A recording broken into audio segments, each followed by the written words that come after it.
check this out. I want you to close your eyes and picture a terminal, right?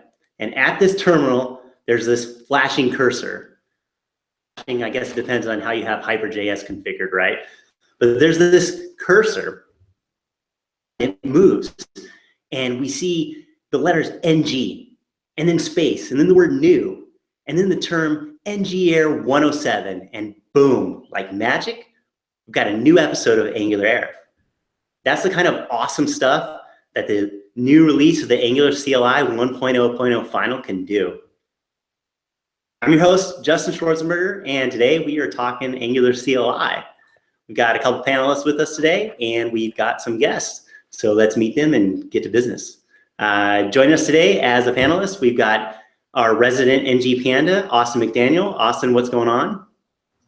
How's it going, everybody? Is everyone ready for next week at ngConf? I've been practicing my talk with my Panda head on the whole time. Not going very well.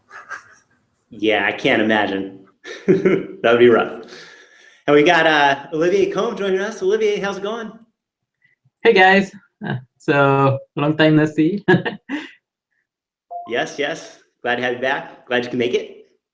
Yeah. And then we have a guest / panelist or ghoulist, trademark Jeff Cross, joining us today. Mike Brocky. Mike, how's it going? Hey Justin, thanks for having me on as a guest, a ghoulist. I'm gonna have a shirt made up today. And then we've got a straight up guest, but he's welcome to be a panelist anytime he wants to. Hans Larsen. Hans, how's it going? Good, how are you? Doing good. Why don't you and Mike tell our viewers about what you guys do and what you guys got going on, just in case they don't know. Either one of you can start. Sure. Mike, why don't you start? Sure. So I am I started off as an open source contributor to the CLI, which you probably heard on episodes 85 through 106. And I was doing that for a long time, and recently I started doing this full time as a contractor, working on the Angular CLI, building tools for making Angular development easier for Angular developers. Yeah. A lot of Angular, a lot of developer in there. But yes, that's what I've been working on. So just continuing to add features, adding stability, and making the product better. Yeah. And I started here on the Angular team in Angular Material, and then I saw the CLI project, and I saw that for people to, in order to help people really make like great apps and beautiful websites and great Angular anything really, we needed to make the CLI better. So I decided to take the project. The project was kind of growing, but really slowly. So I started contributing more to it, and I became the lead on the Angular CLI. And I've been full-time on it since December and until now, where we have the 1.0 release. Nice. All right. So let's start out with saying a big congratulations. Austin, do you have that cheering sound that you queued up last week? Can we play that a little bit and celebrate the final release? Maybe not. 1 second. Big cheer here. All right. So we've made it to final. So what does that mean? That means that we're officially supporting the Angular CLI. The Angular team is actually fully supporting Angular CLI. That Angular CLI is stable. We're following Semver, so any minor release, any feature will be in a minor release. Any bug fixings will be in patches, of course, and anything breaking officially will be in a major release. So we're fully committed to Semver. We're fully committed to supporting users. If users find any kind of issues, we'll fix those. And any new features will be in a minor release. So there's another. correlating to the Angular 4.0 final as well? So are we getting every new project that we create with the CLI now is 4.0? Yes, exactly. There's another huge benefit of being at 1.0.0 final and not beta, not alpha, not release candidate, out of order, but same thing, is that for people working at companies that don't support pre-release software, they can easily go to their bosses and say, yep, it's out, it's released, rubber stamped, we can use it even though they may not support using pre-release software. So that's a big win, and hopefully opens it up, the CLI, to a larger, broader audience. Very nice, very nice. Well, so what kind of big things do we got in here that made it into this final release? Kind of, I guess, what is the product summary of it right now? Like, what are the key features that it has, and then some of the cool new stuff that made it in there? You can create a project, of course, that comes entirely with Angular 4. It comes with end-to-end test support right out of the box. It comes with unit tests, and it's a little Hello World app when you create it. But then after that, you can generate your components. You can generate new classes. You can generate services and pipes. You don't have to remember, like, oh my God, what is the boilerplate for a pipe? You just ng generate pipe, the name of the pipe that you want, and it's going to be automatically added to your module. It's going to be including unit tests that are simplistic, but you can start building upon. And we support building your app, and we support serving it locally, and we support building for prod using AOT, which is ahead of time compilation, which is really important for the size and the optimization of the app, because the size is smaller and the app is faster to bootstrap. And am I forgetting anything, Mike?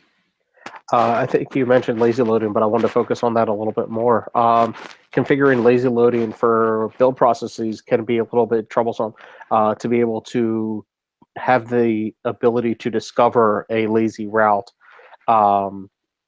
isn't trivial, but to have that out of the box, to specify all you have to do is change your route in a CLI generated application, and you'll automatically have the separation of those modules to be able to load those features after the fact, which is a big performance gain in many, many applications. Yeah, and it supports, thank you, Olivier. It supports internationalization out of the box. So you can build an app for a locale that you want to support. Say you want to build an app that supports French, for example. I don't know why I picked French. So you create your app, and then you create your templates following the internationalization best practices of Angular, and you can extract you can extract the XML file for internationalization, send that to your translation team. They're going to bring you new files, and then you can use that in a build to build like a French version of your app. Okay, we have somebody here today with us that knows a little bit about that, right? Yeah, you should come to my workshop next week.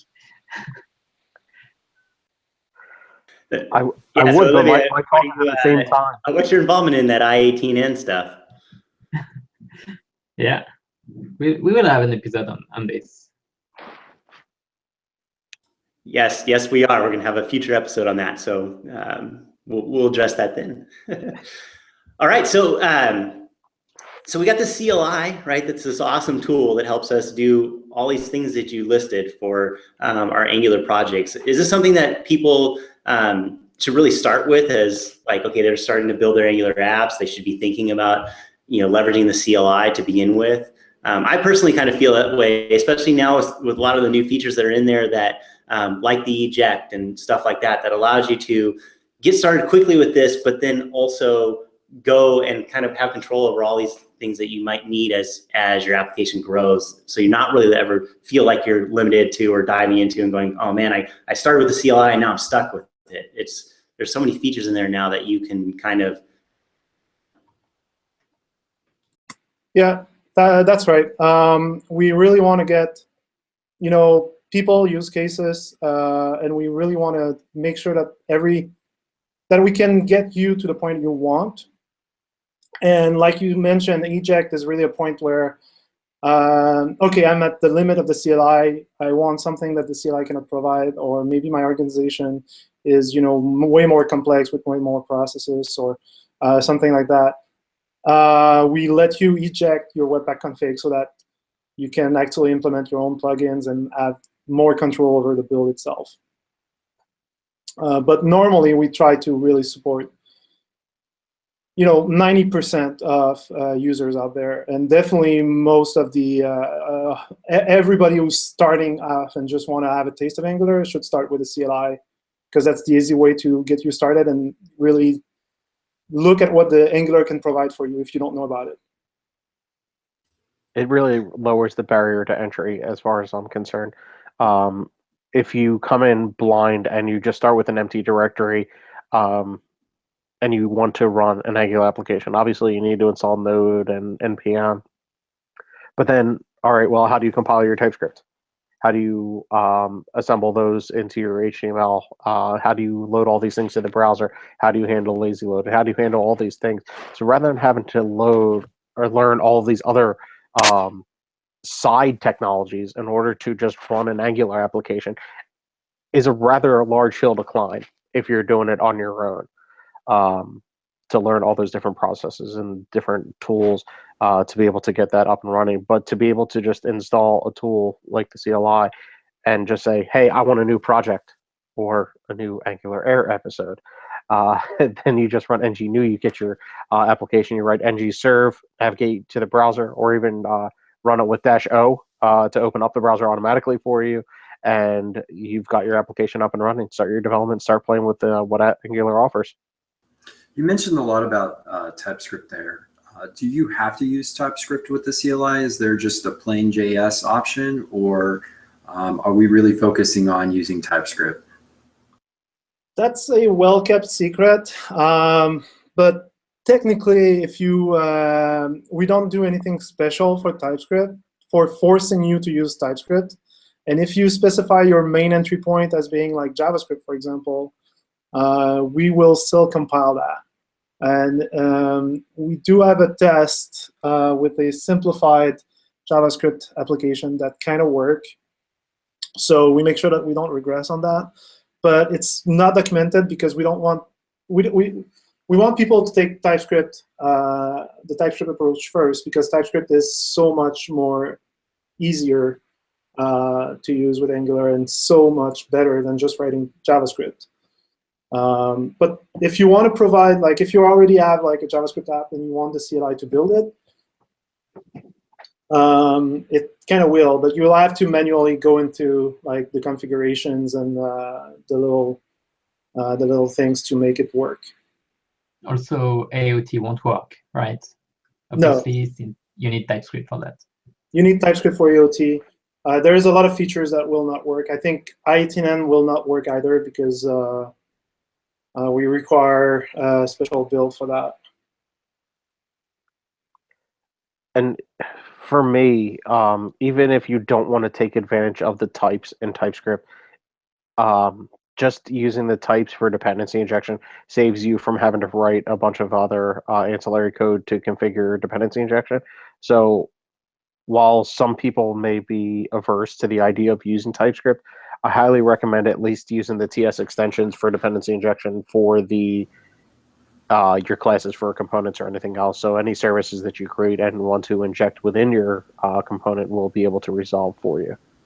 Where's our resident CoffeeScript guru, Alyssa, when you need her? Yeah, so speaking of styling, we also got some Sass compilation built in there as well, right? Yes, we have Sass, Less, Stylus, and I think Compass already in. we install everything that you need. If we cannot install, I think the only one that has known issues is Node SAS. There are some platforms that you cannot install it. But if you do npm install at Angular/CLI, it will, if it cannot install Node SAS, it will not do it, and you can still use the CLI. You cannot just build SAS files. And it will show you an error when that happens. One thing that I really like with the CLI is that you don't have to learn and research the best practices. You keep it updated to always have the best performance available. And even if you somehow find a new way to make it more performant, you just have to update the CLI and you will get it without any configuration. So that's cool. You mentioned best practices. Does it have things like linting and things like that built in out of the box for you? Yep, it does linting. It does. It uses tslint, and it uses your own tslint configuration for that. So that works right out of the box if you do nglint. It also comes with Codalizer, right? Yes, it installs Codalizer, and we have some rules by default to use Codalizer. For example, if you import a file that has side effects, we'll tell you, I think, by default. Not sure if it's by default or not. And I just saw today while doing some application for myself that it will warn when you're doing stuff that will break AOT, or at least some of the stuff, like not using an exported function for ng module. I don't know if it's part of the new Angular language service, or if it's Codalizer, or if it's the CLI, but it's nice to have those kind of errors in the console. Just for the viewers that don't know what Codalizer is, can one of you guys fill them in? Sure. I have limited experience with it, but my understanding is that Codalizer is like a level deeper than linting your code. It actually analyzes your code to give you additional errors and warnings, which I believe the browser can also, or excuse me, the editor can also interpret for you. And yeah.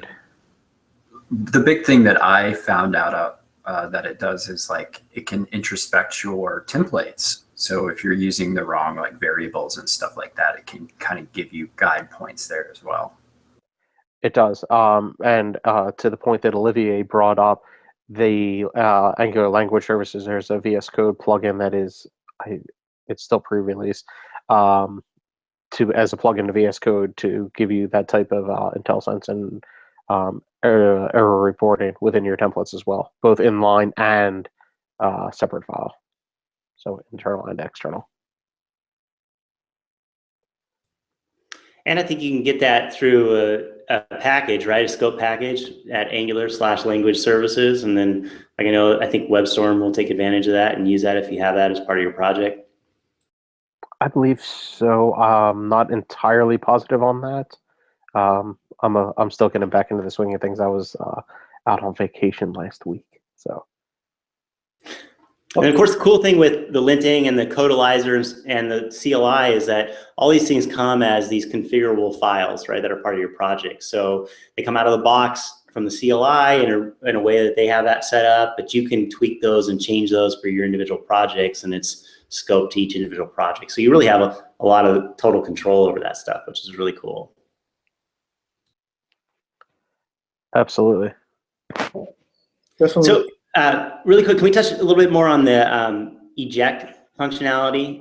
Because again, I think it's important for people to know that, like, dive into the CLI and use the CLI to start your projects, and don't worry so much as maybe we did in the past about getting roped into like being married to it and being stuck and then hitting scenarios. Because I think over the course of the alpha and the beta of that, those were things that were getting worked out, right? And we, at our company, dove in and said, we're going to use the CLI, but there's a lot of challenges we faced going through that, and times where we questioned, oh man, did we dig in too deep? Are we stuck? And how do we solve this thing? But I think over the time and with this final release, now we have a lot of the tools built into this and the commands and things that we can do to allow us to tweak it as needed to fit our needs. And it's a real happy place. And this eject is one of those scenarios, right?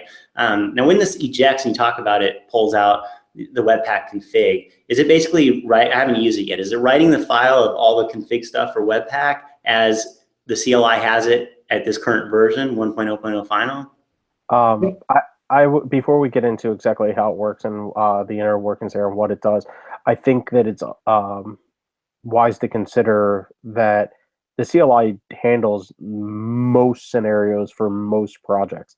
And I would encourage most people to work with the CLI, work with the build process that's there, and only eject if you run into a scenario that is not being handled in your particular organization or your project or your processes that don't support something in particular. But I would urge, because there's going to be optimizations that come down the road that a later version of the CLI may provide some additional optimizations or additional features or anything else that if you've ejected, then you may miss out on that, because then you essentially own your own build process. So before we get into exactly what is in there, I just urging people to stay with it and try and work within the confines there, unless they hit an absolute necessity. And if they hit one of those, you just tweet at brocco.com or whatever your Twitter is. You subscribe to those, right, Austin? Please. Mike is our PR person, our Twitterer. So yes, I think that's a really good point. That when you inject it, you need to make a conscious choice that you're not using the CLI to build anymore. We do support generating code. If you want to generate new components, we do still support that. But if you try to, if you try to ng build once you've ejected, we will tell you, like, you ejected, we don't know what you really want at this point, so use Webpack to build, for example. Or if you want to try to serve, use Webpack Dev Server for that. And so it sounds like, the CLI gets a lot of, things like that, but maybe if you're having to eject, should you just go to Webpack straight up then? What do you mean, go to Webpack, like the CLI or the user? If I'm needing to eject in the CLI and add a whole bunch of things, is the CLI really the best tool for that type of user? No, but we see eject as a point in time where, like, oh, you can use the CLI until you reach that point, and then like after that you want to move to Webpack, you want to move to custom stuff. So eject is really that point, that break between, like, your old timeline where you were using CLI to do everything because CLI fit your need, and then move to using Webpack instead, which will cover everything that you do, basically. So we do three things for eject. ngEject takes everything, every flags that build will take. So it's the same as ngBuild. If you want to eject like an AOT config, you have to eject to ngEject --AOT, or a prod config ngEject --prod. So we do this. Or sorry, I forget it. It is an important flag, yes. And you want to, so what we do is take those flags, make the same configuration, the same exact Webpack config than build would do. But instead of passing it to Webpack, we pass it to a custom serializer internally that outputs a webpack.config.js. That custom serializer could use some improvements. For example, there's no comments. There's no explanation of what things does. But it gives you a good idea that it's going to be the same config as if you run ngBuild with the same flags. The second thing that we do is we I have a list of loaders and plugins that we use inside the CLI. Like, for example, we support Sass. So if you're getting rid of the Webpack config of ngBuild and you want to use Webpack, you need to have Sass loader as a part of your package.json. So we open your package.json, we add the loaders that you need to be able to run the Webpack config. And the next time, after ejecting, it's recommended to do an npm install to get everything that you might be missing. And the third thing is we add some npm scripts for you. And this is just a convenience. So for example, npm run build will run Webpack for you. npm run serve will run Webpack dev server. And this is just so that you don't feel totally left out. That's really cool. Warnings. So as it adds those npm scripts, it essentially disables the the associative ng commands. So if we were to try to run ng build after you eject, it'll tell you, hey, you've ejected in this project. Please run this script instead. That's not a direct quote. Is there a way? Exact messages. Is there a way to reintegrate? I don't know how to say it. There's no good word. Uneject. I've looked for it. It's like uneject, undo eject, re-inject. There's no good word for it. Not good. Yeah. But yeah, there's no way to undo eject. We don't verify, if you're in a Git repo, for example, we do not verify that you're currently committed, that you don't have local changes. But we do suggest heavily that you commit your Git before running eject so that you have at least a point in time where you can come back. And you can also, like when that happens, you can also git diff to make sure that everything that the CLI did was the right thing that you're looking for. What do you check to know if it's ejected or not? When or where? What do you check? What? So we put a flag inside the CLI config for that. And yeah, that's it. That's it. It's just a Boolean. We don't support putting that Boolean to false while you're ejected for obvious reasons, because at that point, you're basically saying, I'm on my own, but I still want you. You haven't made your choice yet. But yeah, we check the config to make sure that you ejected. So if you run ngBuild, we tell you you might want to run npm run build instead. So that's super cool. You guys got the ability to break out there. What 1.0 is here. 1.0 is awesome. What's on the horizon next? Are we going to do change log generation and all this type of stuff, or what can we expect? So for features for 1.0, 1.x, like 1.1, 1.2, we have some good work right now that's for universal support. So I don't know if you remember, but a long time ago in a beta far away, there was a mobile flag and there was some universal support in the CLI, and then everything broke down and we had to remove the mobile flag because it was not really stable and it was not supported very well. But we have a plan to bring universal in. We have a design right now that's being worked on and reviewed. We have PRs to add that feature, and I think this is going to be the first 1.1 release of the CLI. Is going to include some kind of universal build. We're still not sure on the specifics, like what happens when you do ngserve on the universal. Does it create a node server for you, an express server for you or not? We're still working out the details, but that's going to come relatively soon. The other thing is that we're working constantly on improving the build size. I think one of the most important metrics for us is when you create an app with a CLI and you build it, we really want the smallest possible build that you can get. And we have metrics for that. We kind of measure it. But there is a lot that we can do to improve it. Not just bumping the Webpack version, but actually do active stuff on the side. For example, classes, and classes have side effects, and Uglify doesn't remove them. So even if you declare a class, but if you don't use it, it might still end up in the final build. And we want to remove those. So, and we want to, really bring down the build, because I think that's really what people are looking for. People want to build apps that are small and performant, and this will really help, in addition to AOT and everything.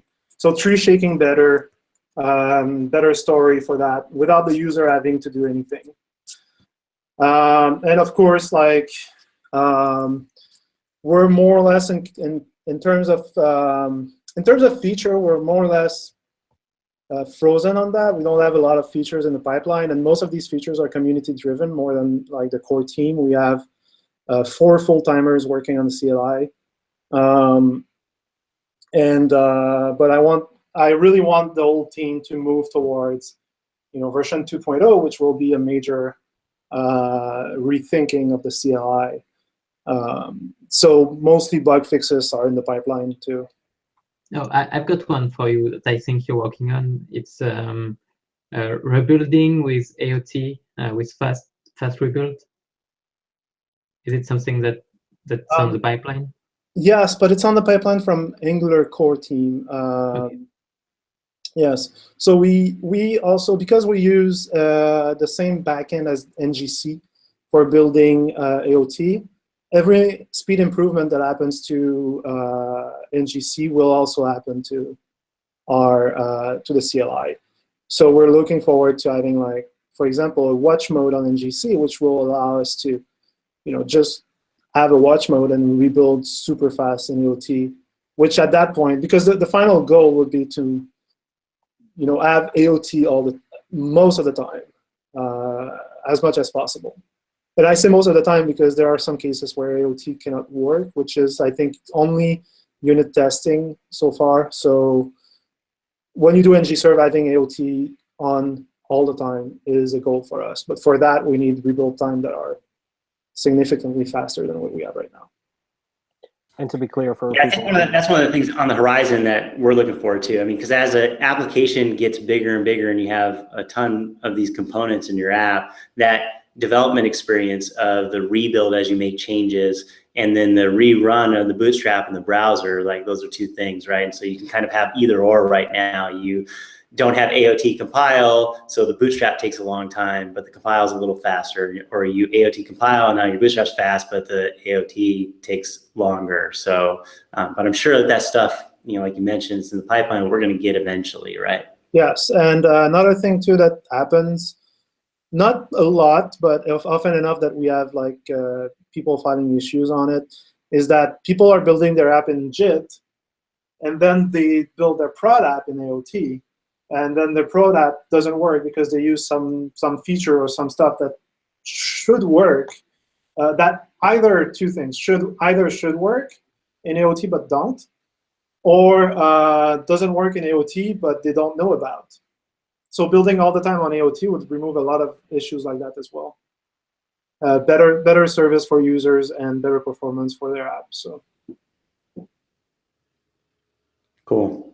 Hey, really quick, we've got a question about generating routes. Can you do that? We used to have that, right? Is that back, or?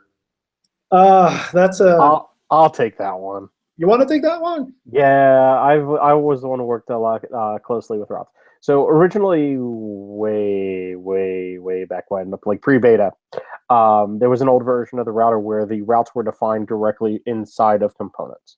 So we were able to go in and generate those routes for you, like this specific route. That's changed with the new router, and they're generated externally now. And we recommend doing that in a routing module. So a ng module specifically dedicated for defining your routes within. And so why we don't support generating specific routes, we do support generating that routing file for you. You can do that at 2 different times. You can do that when you initially generate your application. So when you do ng new and then the name of your project, you can specify --routing, which will generate a routing file for you. I think it's app.routing or -routing.module. You can play around with that as you generate new projects.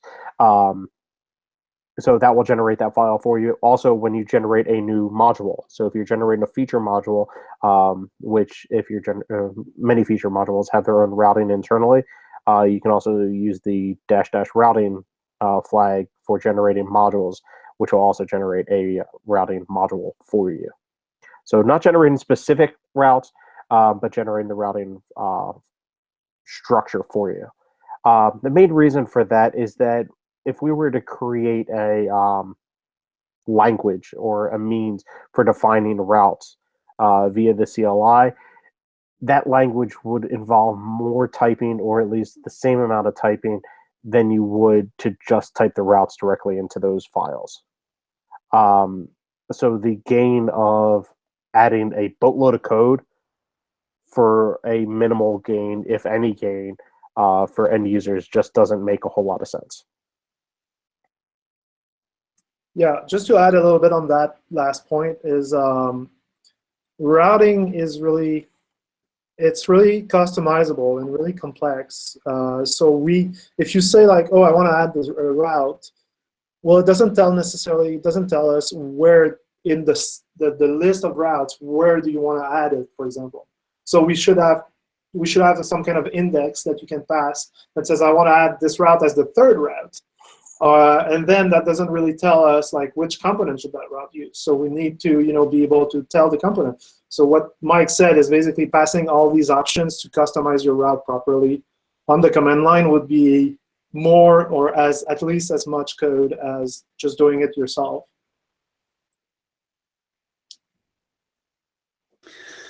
Cool. So we talk about the future of the CLI. I've got some requests. Can I make those requests right now, or? So one of the things I want to know about is, well, a couple of things. There's some people are asking about this as well. Is the ability to create libraries using the Angular CLI. What's the story on that going forward? Yes, please. Yes. So we kind of not gonna do that for CLI 1.0. And I'm really sorry, Austin. I really am, but this has been a lot of yes. Yeah, throw all your requests right now. I'll take that. Tweet at Mike. Yeah. Yeah, they'll all be ready for next week at ngConf. Mike, it's a Mike promise. It's not a Hans promise. So yeah, So for 1.0, the library support, add-on support, all these kind of stuff, it's not gonna happen because we kind of, I wouldn't say we painted ourselves in a corner, but 1.0 is getting a little bit harder to work on, and as we add features like those, it's going to get harder and harder.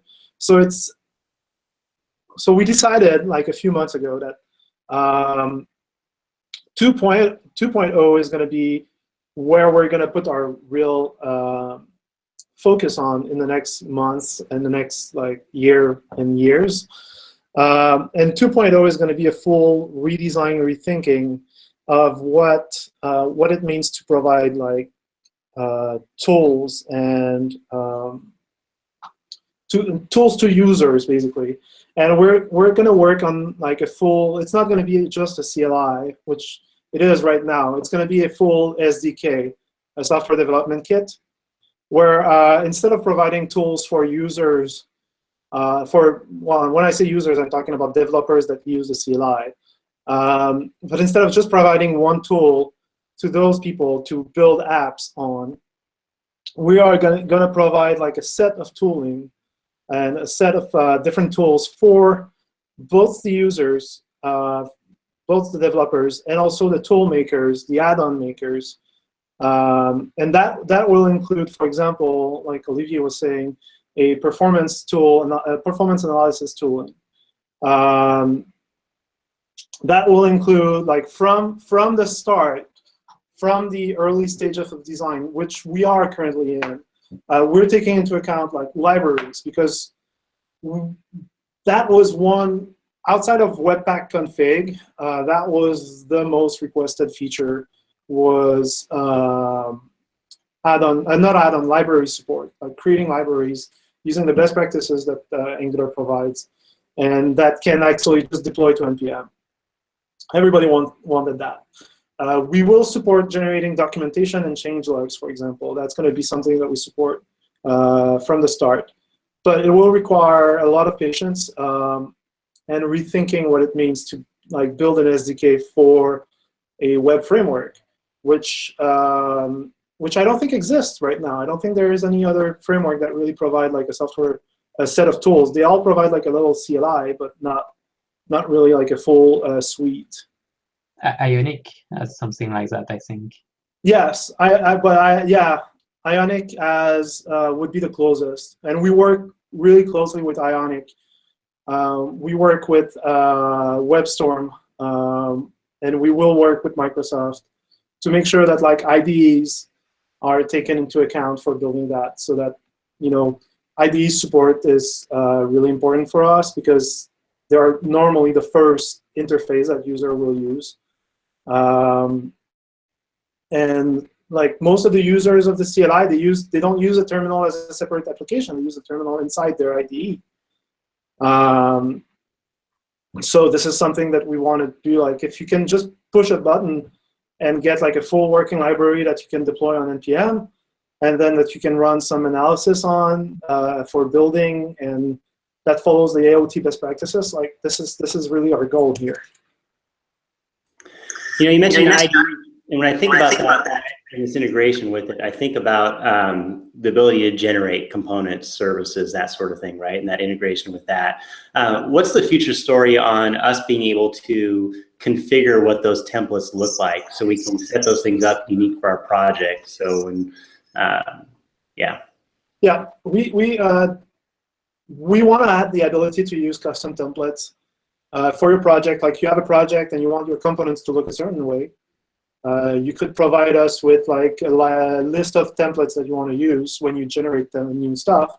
Or you can provide us custom templates for, like, if you want to build your route generation, for example, your own route generation, you can do that easily. So we want to provide that. The other thing that we want to provide is a way to keep like a library of templates on GitHub or somewhere on the internet. Somewhere in the cloud, so that one thing that we noticed is that we kind of had a hard time keeping up while the Angular RCs were happening. We wanted to make some changes to the templates, and then we need a new release of the CLI that people are going to start using. Instead, we want to like keep our templates on GitHub somewhere, and don't have to push a new version of the CLI to use like a new version of the template. So decouple the release cycles of templates and CLI. So when you do ng generate or ng new, when you do ng new, you're sure and certain that whatever version of the CLI you're using, you're going to get the latest version of your project, of the project that we can generate for you, with the latest features and everything. And just to circle back, while we're talking about moving from the idea of a CLI to an SDK, just to be perfectly clear, we're not taking away what the CLI is. The CLI will essentially just be a gateway into the SDK. So the meat and potatoes, if you will just be transferred. Instead of living within the CLI, will be in the SDK, and you'll still be able to utilize those from the CLI. So does this mean that you can use some of the tools that you build without using the CLI? Yeah. Well? Yes, that's the goal. IDEs will be able to tap directly into the SDK rather than having to go through the CLI, for example. Yeah, and other features that we want to support in an SDK, for example, would be refactoring or upgrading your code. I don't want to go into like a timeline or anything like that, but I don't know if you remember Alex Eagle's presentation from last ngConf. That was a long time ago. But basically, he talked about like the problem is between Angular 2 and Angular 4, there was no breaking changes, but there was like still some work to do on your app, like a year ago, literally a year ago, because ngConf is next week. But basically, like you need to upgrade your app from one major to another version, major of Angular, or maybe material. Maybe you want to upgrade material. Well, I'm not going to say material 1 to material 2 because that's AngularJS to Angular. But you have third-party libraries or first-party libraries like that you want to upgrade. And you need to refactor your code. You need to change your code. So we want to support that kind of path where you basically just type in a command, and we'll try to read your project, figure out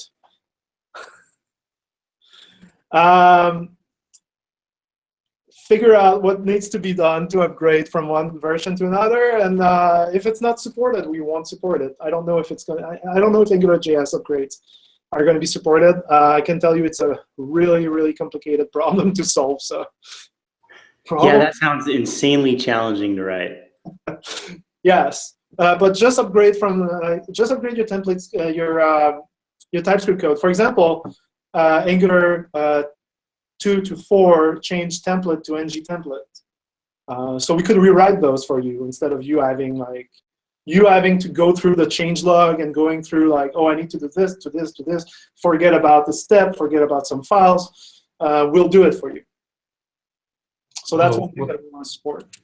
Yeah, one kind of upgrade that I would like to have is ng CLI upgrade that would upgrade the CLI in your project without having to change some of the thing in the config files. Yeah, that would be something that we want to support as well. So this big question, when are panda emojis coming to the CLI? See, now you're getting ahead to picks, and I've already got a pick for later in the show. Related.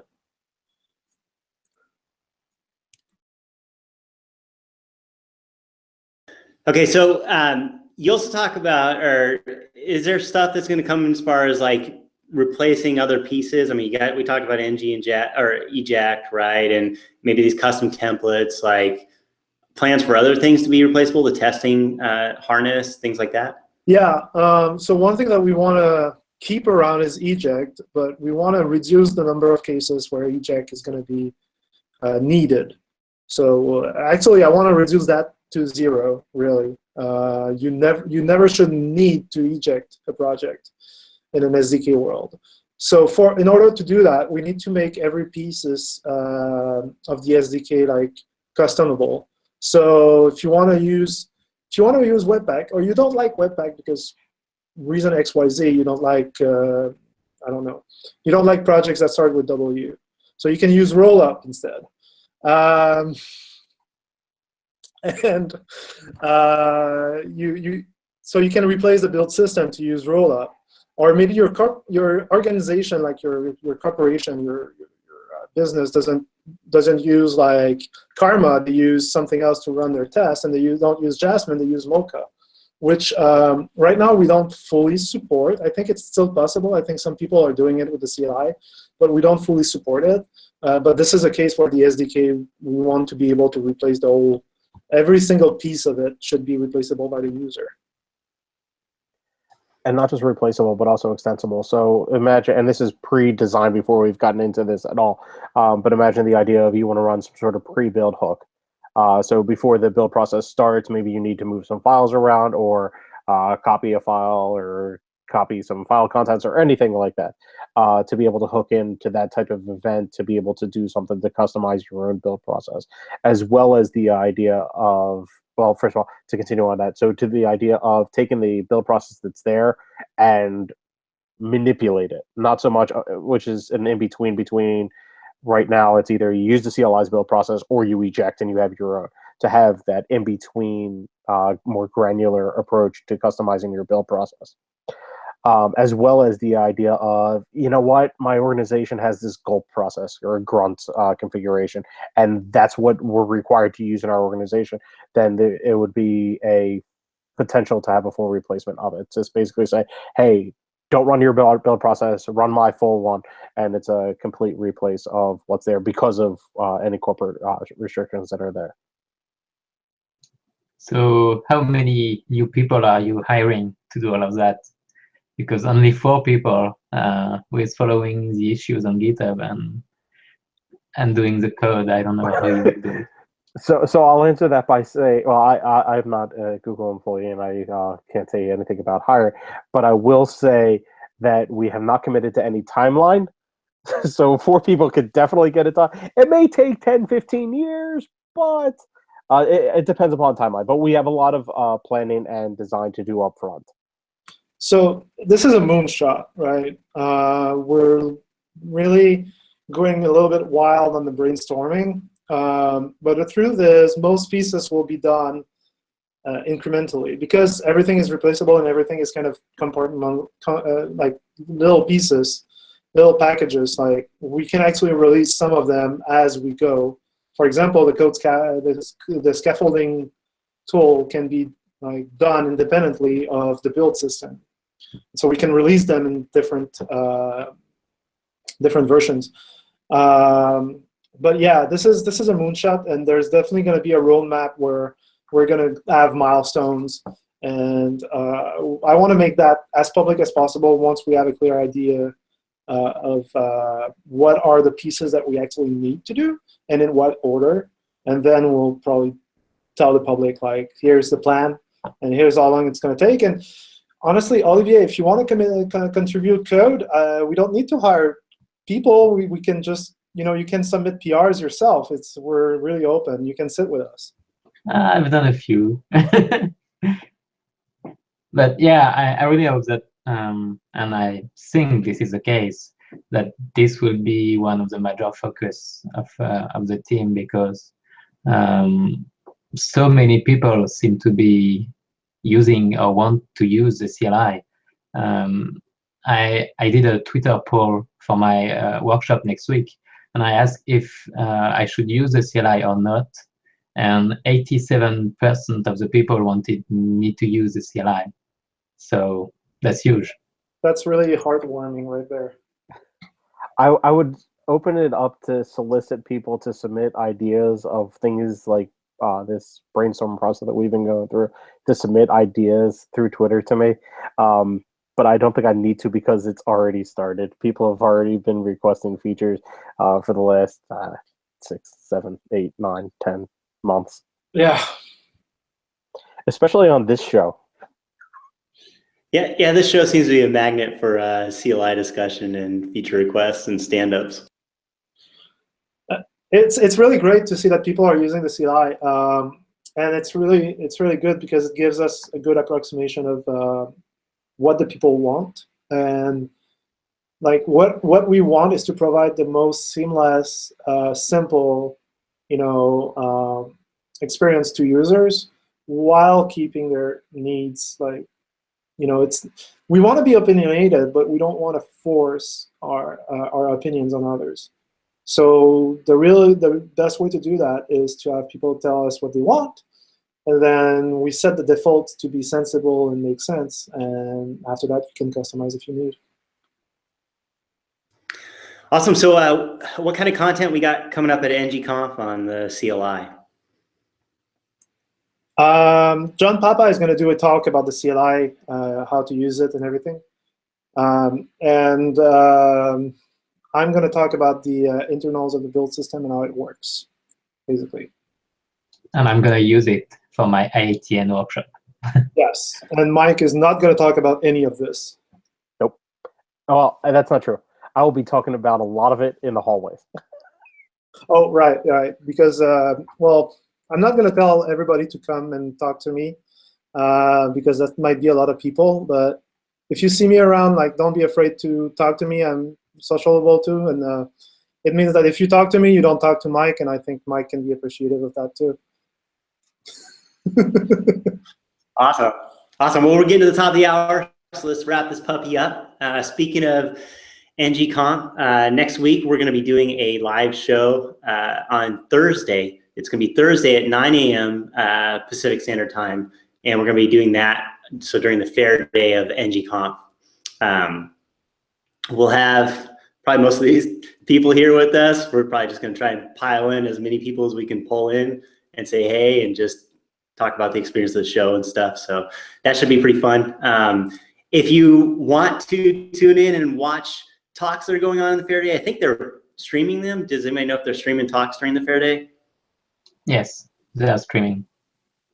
Okay, so remember, watch those talks if you want to watch those live. You can always watch this recorded. So you can tune in live for our show, or don't sweat it. Watch our show. It'll be up on YouTube as soon as we're done recording it. So anyway, just consume all that content, right?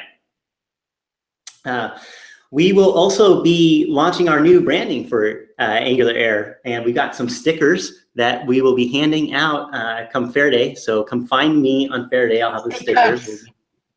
I want stickers. New logo here. Haha, look at that. Oh wait, And we got it in dark. I need a new shirt. I need a new shirt now. Are you making new shirts? That'll be next. That'll be next. But these guys will be floating around. We also got some special ones that we're going to be handing out to guests of the show. They'll get a guest badge one. And our panelists, of course, our panelists will get one. Ooh, do I officially get two now? ngConf, be handing those out, and we'll get the branding going here in a bit. So, all right, let's get to picks. Get panelist and guest. What's up? Do I get panelist and guest now? Yes. That means yes, you get both. So, anybody else? You know, Olivier. You know, you want to be a guest or haven't been a guest and want to be a guest and our panelist. Hey, you get some stickers. Just let me know. You can be a guest as well. I've been a guest before I joined Angular. Yeah, Olivier's been a guest, so he's getting two. All right. I think everybody here is getting multiple stickers, so woo, party. Well, I don't think I've been a panelist yet, but got picks. Yeah, I don't think I've been a panelist yet, but maybe sometime soon. Cool. All right, we got any picks? Austin, you got something? I think I'm the only one with picks. All right, Mike. Well, let us know your picks. I've got two. The first one, I'm going to go with a tip for the CLI because it's one of the lesser known features. So if you're writing your code and you're not sure of how to do something, maybe you aren't sure how to provide an output or an event emitter for one of your components, you can run ng space doc and then whatever search term you want. It'll open up. It'll automatically pop your default browser and to search the documentation on angular.io. A little quick shortcut because you're going to be there creating your component and it's like, yeah, I'm working on my component. I want to be able to find out how to create an event emitter. So ng doc event emitter, it'll open up the docs directly for you, running that query for you. So little tip there. The other one is definitely unrelated to the CLI, but they just announced yesterday, and thanks to Olivier, he tweeted about this morning, there's going to be a new broccoli emoji. It's out now, but it won't hit devices and mainstream until later this year. So keep an eye out for that. So, broccoli as an emoji. I think pandas eat broccoli, right? Or bamboo, at least. It's close enough. That's all digital, buddy. So are we going to see your name change on Twitter to like broccoli, broccoli, broccoli, brocco, broccoli, broccoli, broccoli? No, I'm aiming for Mike and then the broccoli logo. I figure that fits, at least temporarily. We'll see. All right, cool. Well, hey, congratulations, you guys, on Angular CLI 1.0.0 final. That's a cool milestone. We've all enjoyed well, I think most of us enjoyed. I've definitely enjoyed this journey and going along with you guys and excited to continue to use this tool going forward and help promote it. Thanks, Hans, for coming on and talking all about it and sharing that information with us. Thank you. You're welcome. It was quite a journey, and a year and a half. That's, yeah, a lot of work, right? A lot of work, a lot of changes over that time, but the better. It's been awesome. So you bring up one interesting point. So you mentioned you enjoyed the journey with us. I want to say thank you to anybody who used an alpha version, a beta version, or a release candidate, provided any feedback or anything, whether it was submitting an issue, questions on Stack Overflow, anything that you did. Thank you. It's definitely helped the product. It's not just the people who are writing pull requests or anything else. It's everybody who's contributed, used it, and found bugs or anything. So thank you to everybody who's used the CLI. I love it. Just a bunch of love everywhere, right? Awesome. All right, thanks everybody for the show. Glad we got some content out there about the CLI, and we will see everybody through ngConf, and let the party begin next week and get your consumption of all kinds of Angular content. Yeah, and Thanks if again. we don't see you, you can see us. Right. We'll imagine you through whatever we're doing. Right. All right. Take it easy. See ya. Bye. Thank you. Bye.